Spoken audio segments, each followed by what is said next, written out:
नमस्कार श्रोताओं, सुरता के बुधवारी साहित्यिक सभा में आपका स्वागत है। आज हम चर्चा करने जा रहे हैं एक अत्यंत विचारोत्तेजक विषय पर। साहित्य समाज का दर्पण और दिशा सूचक। साहित्य न केवल समाज का प्रतिबिंब है, बल्कि उसके भविष्य की दिशा भी तय करता है। यह हमें दिखाता है कि हम कहाँ खड़े हैं और हमें कहाँ पहुंचना चाहिए।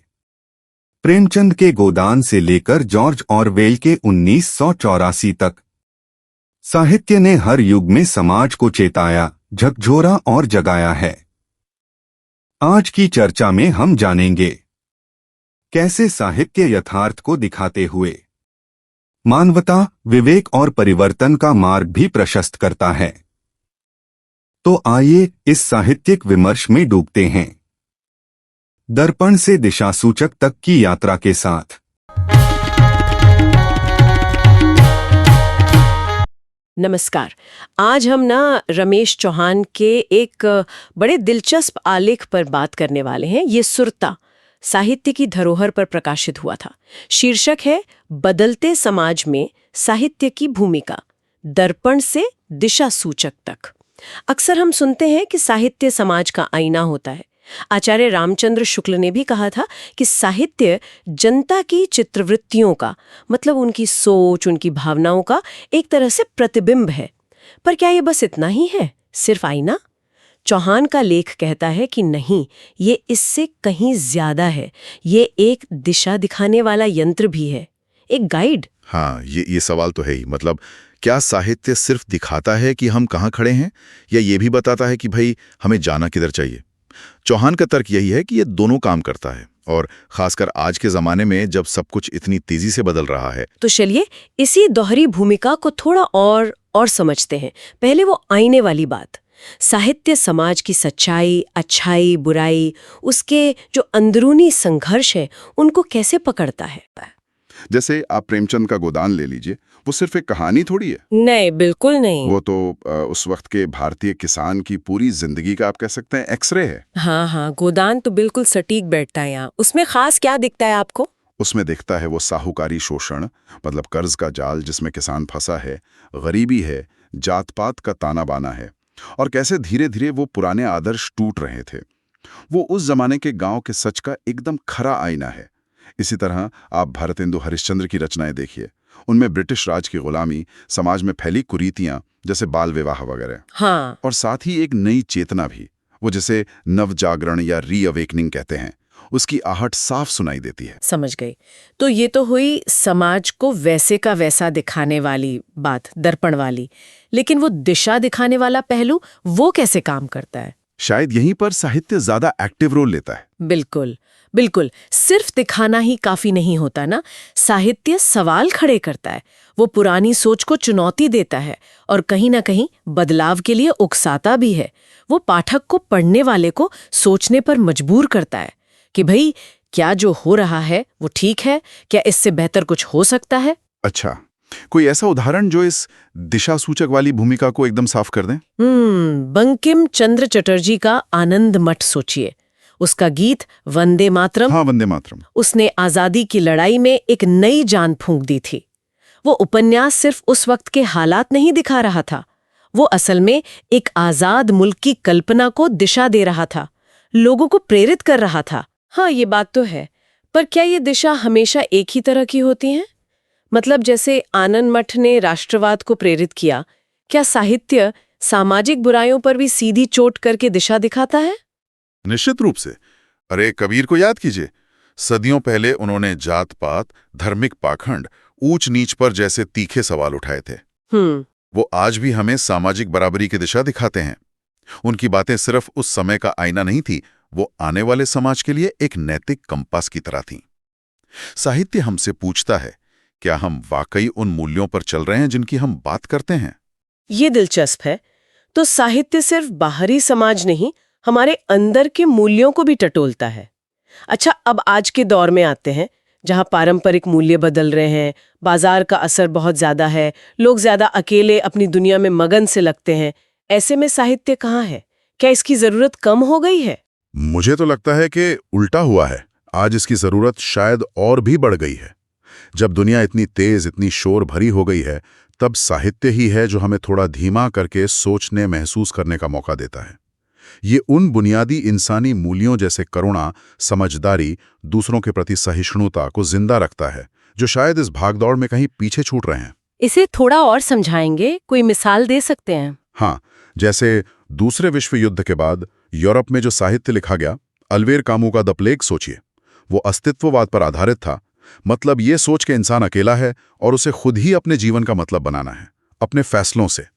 उस भयानक तबाही के बाद इस तरह के साहित्य ने लोगों को जिंदगी के मायने फिर से तलाशने की दिशा दी। और हमारे यहाँ भारतीय संदर्भ में कुछ ऐसा? ओम प्रकाश वाल्मीकि की आत्मकथा जूठन एक जबरदस्त उदाहरण है।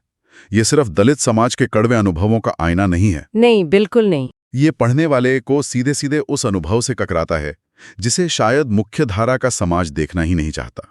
ये आईना समाज की तरफ करके कहता है, देखो ये भी सच है। और इससे बराबरी और संवेदना की जरूरत पर बहस तेज होती है। ये उस दिशा में एक धक्का है। तो ये हाशिए पर जो लोग हैं उनकी आवाज को सामने लाता है। हाँ, और ये बहुत जरूरी काम है, चाहे वो दलित अनुभव हो, स्त्री विमर्श हो या आदिवासी समाज की बात हो। जब साहित्य इन आवाजों को जगह देता है तो वो समाज को ज्यादा समावेशी, ज्यादा संवेदनशील बनने की दिशा दिखाता है। महाश्वेता देवी की रचनाएं जैसे 1084 की मां, वो हाशिए के राजनीतिक संघर्ष और सरकारी हिंसा को एक मां के दर्द के जरिए सामने लाती हैं। ये सिर्फ कहानी नहीं है, ये न्याय और सहानुभूति की एक तरह से मांग है। ठीक है, अब एक और बड़ी ताकत है जो सब कुछ बदल रही है, वो है टेक्नोलॉजी। इस डिजिटल दुनिया ने साहित्य को कैसे बदला है? से बदला है। अब साहित्य सिर्फ कागज पर छपी किताब नहीं रह गया है। अब तो देखिए, ई बुक्स आ गई हैं, ऑडियो बुक्स हैं, पॉडकास्ट्स भी हैं, यहाँ तक कि हाइपरटेक्स्ट फिक्शन जैसी चीजें आ रही हैं जहां आप कहानी का रास्ता खुद चुन सकते हैं। तो ये पाठकों तक पहुंचने के नए रास्ते बना रहा है। अरे हाँ, और ब्लॉगिंग और सोशल मीडिया, उसने तो जैसे लिखने का दरवाजा सबके लिए ही खोल दिया है। बिल्कुल बिल्कुल। इससे आप साहित्य का लोकतंत्रीकरण कह सकते हैं एक तरह से। आम लोग अपनी कहानियां, अपने विचार, अपनी कविताएं सीधे दुनिया के सामने रख रहे हैं। इससे विचारों का फैलाव भी तेज हुआ है। लेकिन यहाँ एक दूसरा पहलू भी है। वो क्या? वो ये कि साहित्य तकनीक के खतरों से आगाह भी करता है। साइबरपंक फिक्शन नाम की एक धारा है, जैसे विलियम गिब्सन का न्यूरोमांसर। ये ऐसे भविष्य की तस्वीरें खींचता है जहां टेक्नोलॉजी इंसान पर हावी हो गई है और इंसानियत, भावनाएं, नैतिकता ये सब खतरे में है। तो ये साहित्य एक तरह की चेतावनी है कि भाई तकनीक का इस्तेमाल सोच समझ कर करो, वरना ये हमें ही बदल देगी। ये हमें तकनीक के प्रति एक आलोचनात्मक नजरिया अपनाने की दिशा दिखाता है। ये बहुत जरूरी बात कही आपने। अच्छा, अब राजनीति और साहित्य के रिश्ते पर आते हैं। ये रिश्ता तो हमेशा से ही बड़ा पेचीदा रहा है।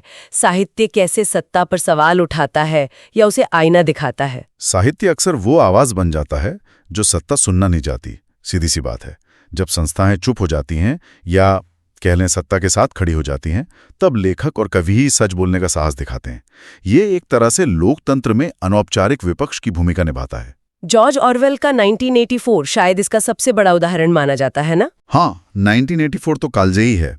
वो दिखाता है कि सर्वसत्तावादी शासन यानी टोटलिटेरियनिज्म क्या होता है, जहां सरकार हर चीज पर नजर रखती है, सच को तोड़ा मरोड़ा जाता है, जिसे आजकल पोस्ट ट्रूथ वगैरह कहते हैं। हाँ। और इंसान की आजादी छीन ली जाती है। ये सिर्फ उस समय का नहीं, बल्कि आने वाले हर समय के लिए एक चेतावनी है। सत्ता के खतरों की तरफ एक स्पष्ट दिशा निर्देश है ये। और अगर भारतीय संदर्भ में देखें, सादत हसन मंटो की कहानियां याद कीजिए। बंटवारे की सियासत ने इंसानों पर क्या कहर ढाया, ये मंटो ने बिना किसी लाग लपेट के दिखाया। उनकी कहानियां सियासी फैसलों के इंसानी अंजाम का आईना है और हमें शांति और इंसानियत की तरफ सोचने को मजबूर करती हैं। या फिर हरिशंकर परसाई का व्यंग्य ले लीजिए, श्रीलाल शुक्ल का राग दरबारी। इन्होंने सत्ता के दोगलेपन, भ्रष्टाचार पर सीधी चोट की। ये दिखाते हैं कि साहित्य सिर्फ मनोरंजन नहीं है, बल्कि समाज की चेतना को जगाए रखने वाला एक प्रहरी भी है। लेकिन क्या साहित्य सिर्फ विरोध ही करता है, या ये राजनीतिक सोच को ज्यादा समझदार, ज्यादा मैच्योर बनाने में भी मदद करता है? बहुत अच्छी बात पूछी आपने। ये सिर्फ विरोध नहीं करता है, ये राजनीतिक सोच को गहराई देता है, उसे मानवीयता देता है। जब राजनीति सिर्फ नारों और सत्ता पाने तक सिमट जाती है, तब साहित्य हमें याद दिलाता है कि असली मुद्दा तो इंसान है। भीष्म साहनी का तमस देखिए, वो दिखाता है कि जब विचारधारा इंसानियत से कट जाती है तो कितनी खतरनाक हो सकती है। तो मतलब ये हुआ कि साहित्य विचारधाराओं को खारिज नहीं करता, बल्कि उन्हें मानवीय कसौटी पर कसने की बात करता है। एकदम बिल्कुल से। ये याद दिलाता है कि कोई भी राजनीति, कोई भी विचारधारा अगर वो इंसान के दुख दर्द को नहीं समझती तो वो अधूरी है, शायद खतरनाक भी। साहित्य हमें यही मानवीय दिशा दिखाता है। तो इतने सारे बदलावों के बीच समाज, तकनीक, राजनीति, हम घूम फिर के वहीं आ रहे हैं कि साहित्य आज भी उतना ही जरूरी है, शायद पहले से भी ज्यादा। हाँ बिल्कुल, क्योंकि ये कुछ ऐसा देता है जो शायद और कहीं नहीं मिलता। देखिए, टेक्नोलॉजी हमें जानकारी दे सकती है, राजनीति शायद दिशा देने का दावा करती है, लेकिन साहित्य हमें इंसान बने रहना सिखाता है। इंसान बने रहना, इसका क्या मतलब है यहाँ? इसका मतलब है महसूस करना, दूसरों के दर्द को समझना, उनकी खुशी को समझना। प्रेमचंद से लेकर निर्मल वर्मा तक का साहित्य पढ़िए, वो हमें सहानुभूति सिखाता है। और आज के दौर में जहां हम सब अपनी अपनी दुनिया में सिमटते जा रहे हैं, ये सहानुभूति ही है जो हमें जोड़े रख सकती है। दूसरा, ये कल्पना करना सिखाता है, सिर्फ वो नहीं जो है, बल्कि वो भी जो हो सकता है। जयशंकर प्रसाद की कामायनी ने इंसान के मन की यात्रा को जैसे कल्पना से रचा, वो अद्भुत है। तीसरा, ये हमारी जड़ों को सींचता है, हमारी भाषा, हमारी संस्कृति।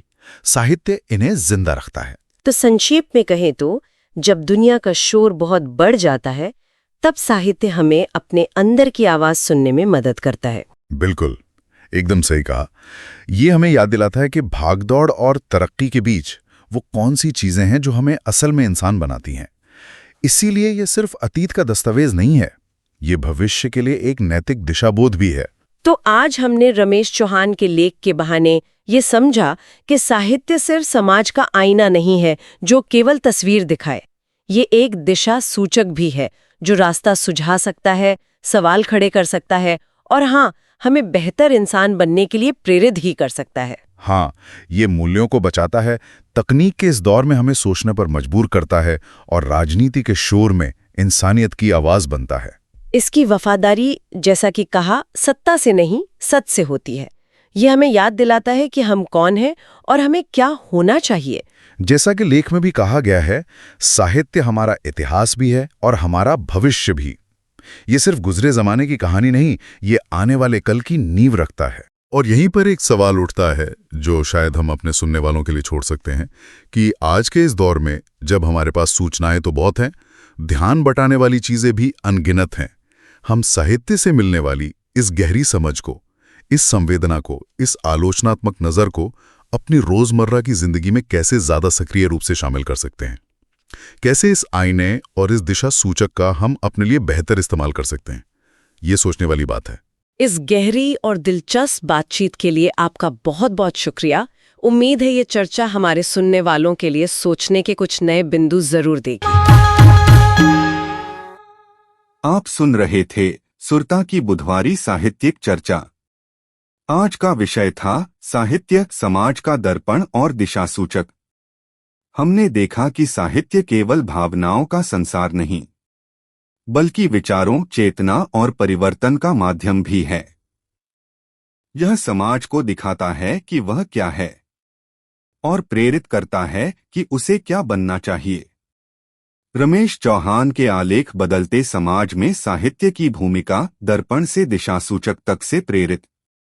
इस चर्चा का उद्देश्य यही है कि हम साहित्य को केवल पढ़ें नहीं, बल्कि उसे समझें, महसूस करें और उससे सीखें।